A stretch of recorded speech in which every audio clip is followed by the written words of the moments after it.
Pemirsa, Anda menyaksikan program Dialog Titik Tengah. Sebagaimana yang kita ketahui, pada masa perpanjangan PPKM berlevel sampai dengan tanggal 30 Agustus 2021 sesuai Inmendagri nomor 35 tahun 2021, maka untuk wilayah yang berada di posisi level 2 dan level 3 ini bisa melakukan pembelajaran tatap muka secara terbatas. Bagaimana kemudian kesiapan dan implementasi nantinya di Kota Surabaya? Kita akan bahas selengkapnya dalam Dialog Titik Tengah kali ini bersama saya, Reno Daksa.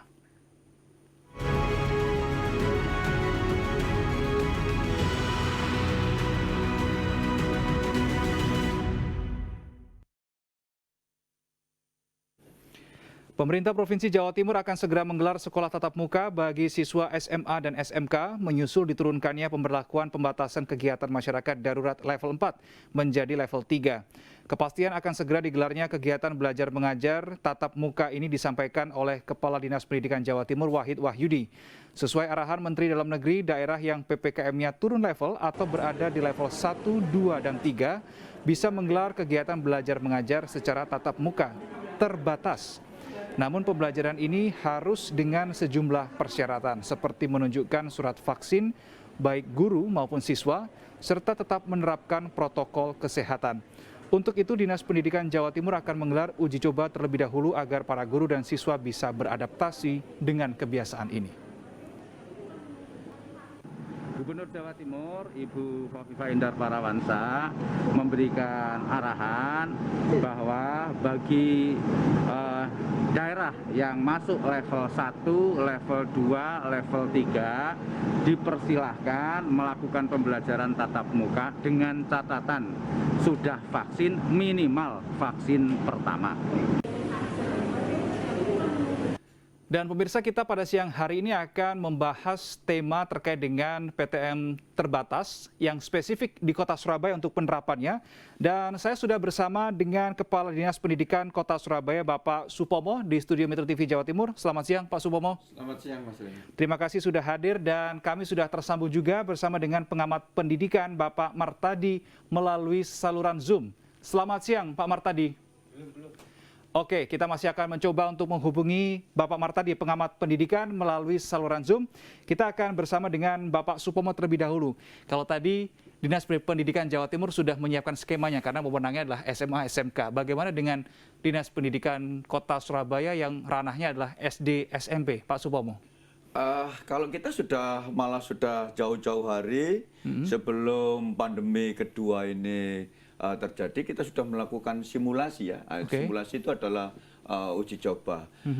Diadakan simulasi ini, harapan kami adalah kita akan mendapatkan gambaran secara utuh, ya, gambaran secara utuh. Nanti kalau kemudian PTM ini benar-benar kita lakukan, ya. Jadi mulai dari anak itu berangkat dari rumah, kemudian dia nyampe di sekolahan, terus kemudian dia masuk ke ruang kelas, kemudian pembelajaran, kemudian dia pulang. Nah, ini kemudian ini di dalam simulasi itu kita lakukan, kemudian ada gambaran-gambaran utuh dan kemudian kita bisa mengetahui ke titik lemahnya di mana, kekurangannya di mana, sehingga kemudian nanti kalau PTM ini kita lakukan, maka kemudian kita akan bisa menjalankan PTM ini dengan baik.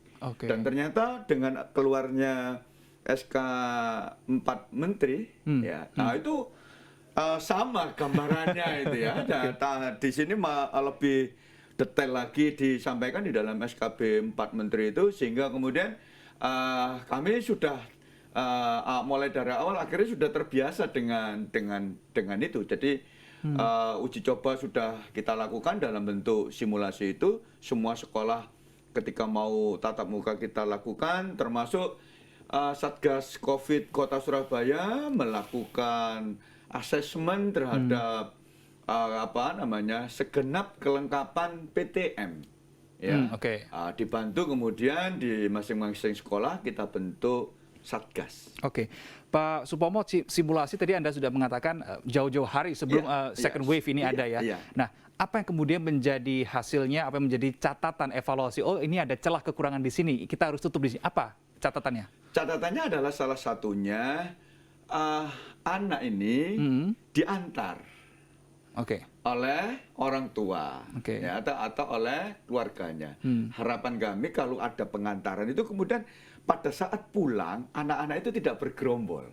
Oke. Kita dapat gambaran pada saat ini atau pada saat normal kemarin, ya, begitu pulang kan anak-anak ya, namanya anak-anak mesti bermain dan sebagainya bergerombol, itu dunia anak-anak. Betul, Tapi betul. saat ini karena pandemi ini dan salah satu prokes itu adalah tidak boleh bergerombol, maka Betul. kemudian harus diantar oleh orang tua. Catatan kami yang paling salah satu yang menjadi penting itu adalah pengantaran, karena tidak semua anak bisa diantar oleh orang tuanya karena berbagai macam kesibukan orang tua. Gitu. Oke. Untuk penjemputan tadi Pak yang Ya, menjadi masalah ketika pengantaran dan penjemputan. pulang sekolah, para murid dengan euforianya menunggu bersama dengan temannya. Nah, ini catatan. Ya. Apakah kemudian akan ada skema-skema tertentu? Semisal ada mewajibkan sebuah sekolah ini ada ruang tunggu yang kemudian juga diatur. Jadi supaya tidak terlalu berkerumun seperti itu Pak Supomo.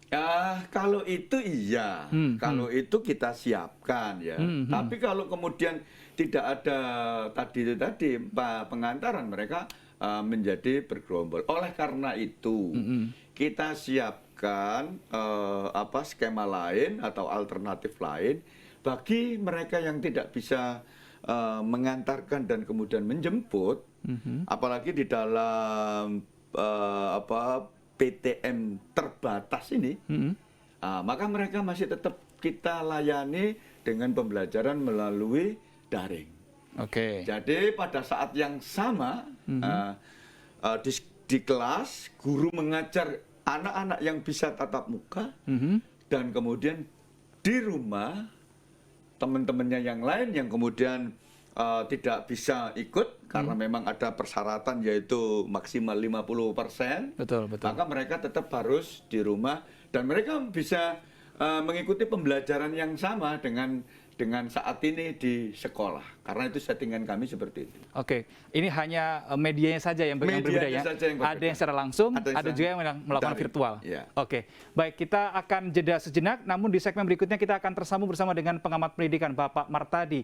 Kita akan sambung Pak Martadi dan Pak Supomo terkait dengan kesiapan Surabaya untuk pembelajaran tatap muka terbatas di segmen berikutnya. Tetap bersama kami.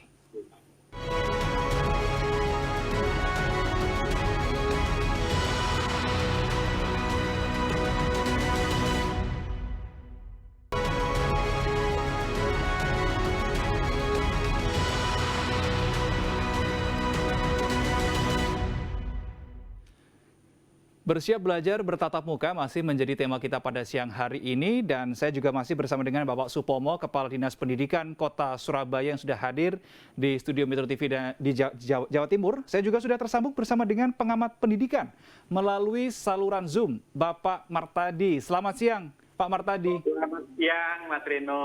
Baik. Selamat siang, Pak Kepala Dinas, Mas Pomo.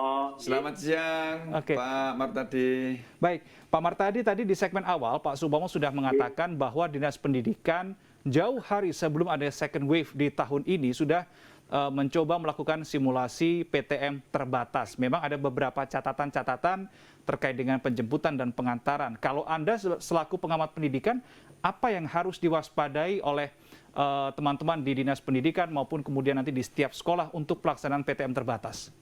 Jadi, terima kasih Mas Reno yang saya hormati. Jadi betul ya, saya mengikuti cukup panjang ketika Pak Pomo ini kemudian menyiapkan banyak hal simulasi untuk tatap muka, bahkan sudah sejak tahun yang lalu ya. Sehingga kalau tahun ini dimulai, saya optimis teman-teman Surabaya relatif jauh lebih siap karena persiapannya memang panjang.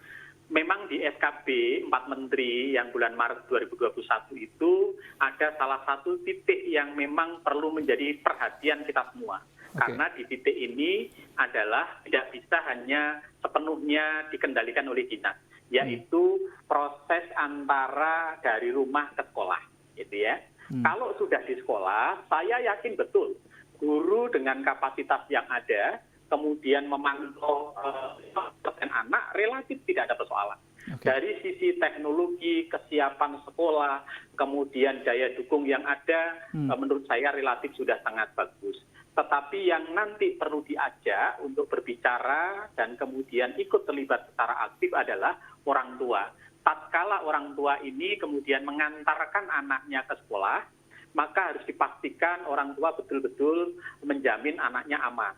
Lalu kemudian sebaliknya, ketika nanti orang tua menjemput anaknya dan kembali ke rumah, itu juga demikian, dipastikan harus aman.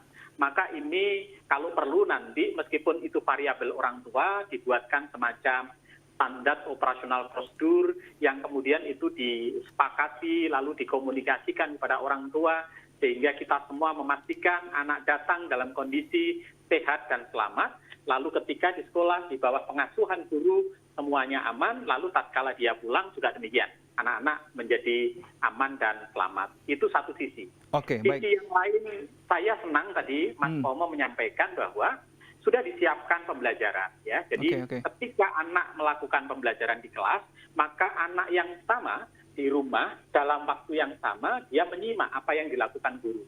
Ini diuntungkan karena Surabaya punya daya dukung teknologi, ya, punya kamera dan sebagainya. Ini menurut saya menarik. Tapi juga nanti perlu dirancang, Pak Pomo, selain mereka pembelajaran tatap maya dan tatap muka secara bersamaan, paralel, agar anak-anak kita tidak bosan, maka tetap harus diselingi dengan model-model pembelajaran, penugasan mandiri, dan kolaborasi. Karena syarat pembelajaran hari ini dengan distance learning, pembelajaran jarak jauh itu, harus menggabungkan antara sinkronus, yaitu tatap muka dan tatap maya, dan asinkronus, yaitu tugas-tugas mandiri melalui LKS, modul, tugas-tugas membaca, tugas-tugas menulis, tugas-tugas berinteraksi dengan lingkungan dan sebagainya, termasuk tugas kolaborasi antara anak dengan anak dengan guru, anak dengan orang tua. Jadi kalau itu bisa dilakukan luar biasa. Oke, baik. Pak Pomo ada tanggapan, ada respon? Saya kira yang disampaikan Pak Mar tadi lengkap sekali ya. Jadi kaitannya dengan kolaborasi, kaitannya dengan kemudian agar bagaimana kemudian anak-anak tidak jenuh.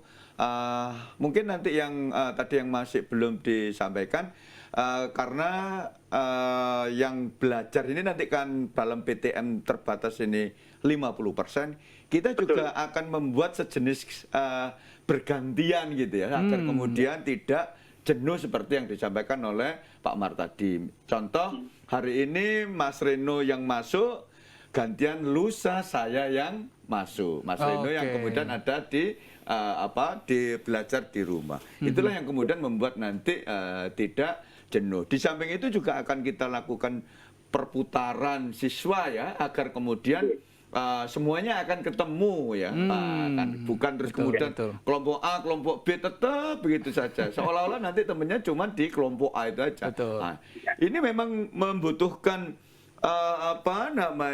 kajian yang mendalam, dan oleh karena itu kemudian setiap kami melakukan ini, kami tidak sendirian. Kami mengajak, salah satunya adalah Pak Mar tadi, kaitannya dengan COVID kami juga mengajak pakar-pakar epidemiologi, sehingga kemudian kami benar-benar ingin menyiapkan ini sebaik mungkin, dan kemudian menjamin anak-anak kami nanti kalau sekolah ini bisa kita kendalikan COVID ini. Jadi saya kira itu yang disampaikan Pak Marti lengkap sekali. Kebetulan beliau juga yang kita ajak untuk berdiskusi, untuk memberikan pengayaan terhadap rencana kami melakukan tatap muka. Baik, Pak Martadi dan Pak Supomo juga tidak kalah penting untuk kita bahas di sini adalah selain teknis kesiapan PTM terbatas itu tadi sendiri, juga mengenai vaksinasi tenaga pendidik dan para siswa. Ini akan menjadi sorotan kita di segmen berikutnya. Pemirsa tetaplah bersama dengan kami, Titik Tengah akan kembali.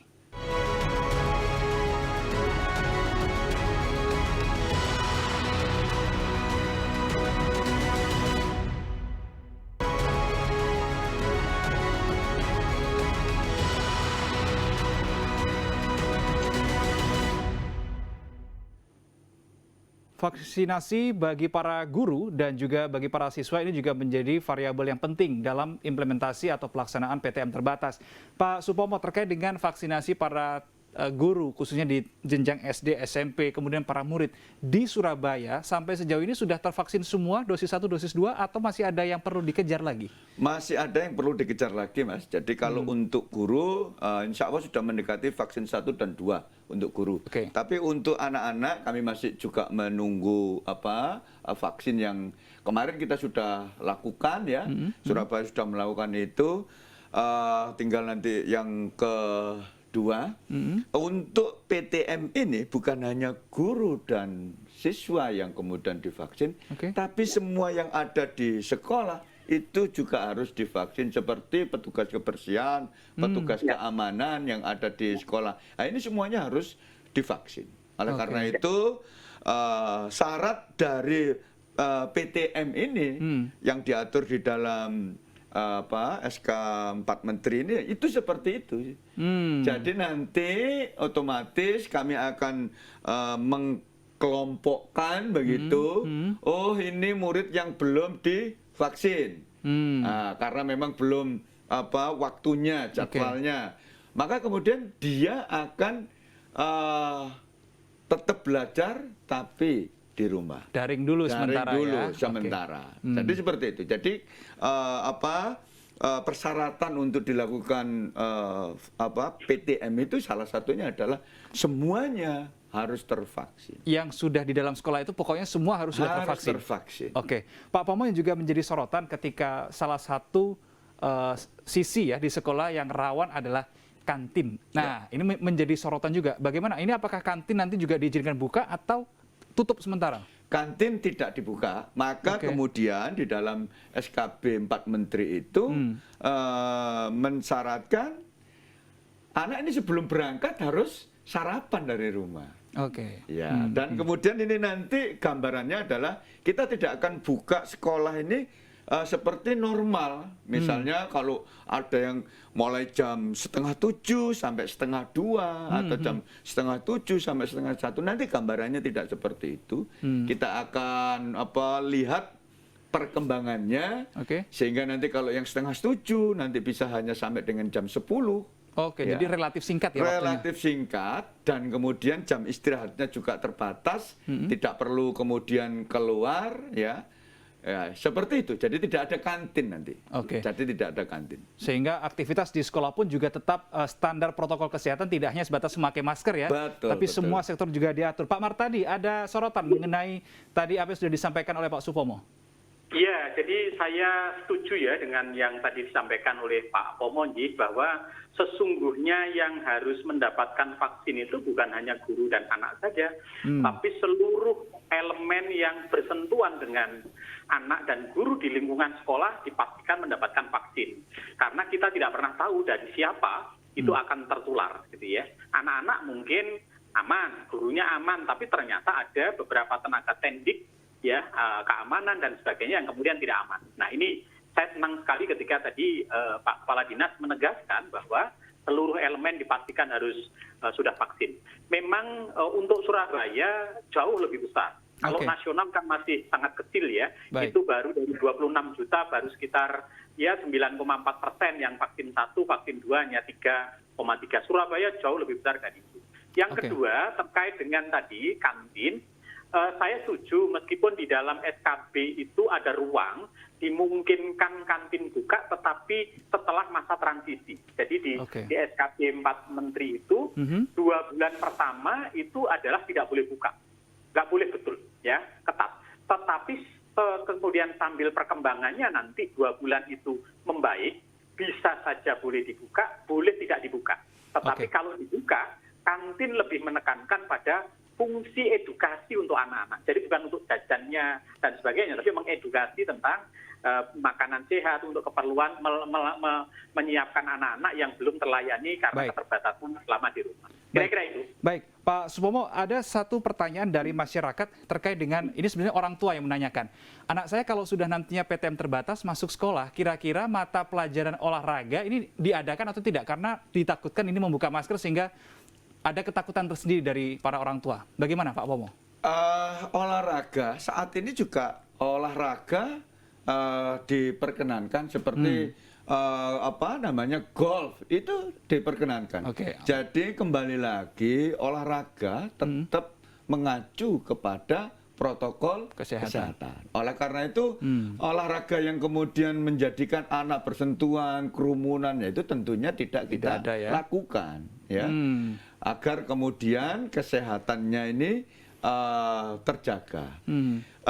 Kapan kemudian olahraga ini diterapkan ketika nanti PTM, kita akan lihat progresnya itu bagaimana. Progres kasus COVID-nya juga ya. Maka kemudian nanti ketika kita PTM, olahraga kita tidak gelar dulu.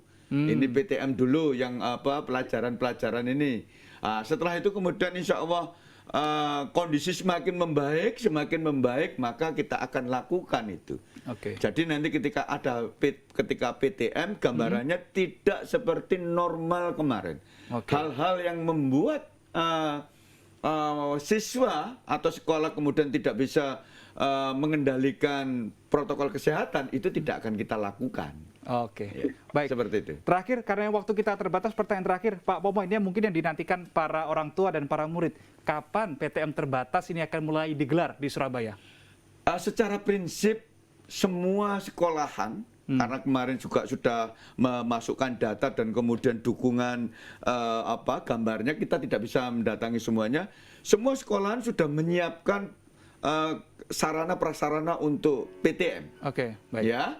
Terus kemudian guru-guru sudah kita siapkan untuk vaksin. Berikut kemudian persetujuan orang tua. Ini yang tidak kalah penting yang tadi belum kita sampaikan. Persetujuan orang tua yang kemudian anaknya nanti boleh PTM.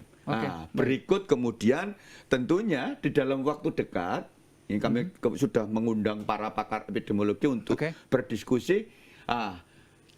Saran masukan mereka berikut kemudian seperti Pak Mar tadi sudah sampaikan, hasil asesmen dari Satgas COVID itulah nanti yang akan sangat menentukan kita bisa PTM minggu depan, 2 minggu lagi dengan catatan seperti ini. Masukan-masukan dari beliau itulah yang kemudian menjadi sesuatu yang akan kita tindak lanjuti untuk PTM atau kemudian ini menjadi kita tunda untuk seminggu lagi atau 2 minggu lagi. Saya kira itu, Pak. Baik, terima kasih Pak Supomo, Kepala Dinas Pendidikan Kota Surabaya, dan Pak Martadi selaku pengamat pendidikan Kota Surabaya sudah bergabung bersama kami. Pemirsa, demikianlah akhir dari Titik Tengah edisi kali ini. Mewakili kerabat kerja yang bertugas, saya Reno Raksa mengucapkan terima kasih atas kebersamaan Anda. Tetap jaga kesehatan, tetap terapkan protokol kesehatan. Sampai jumpa.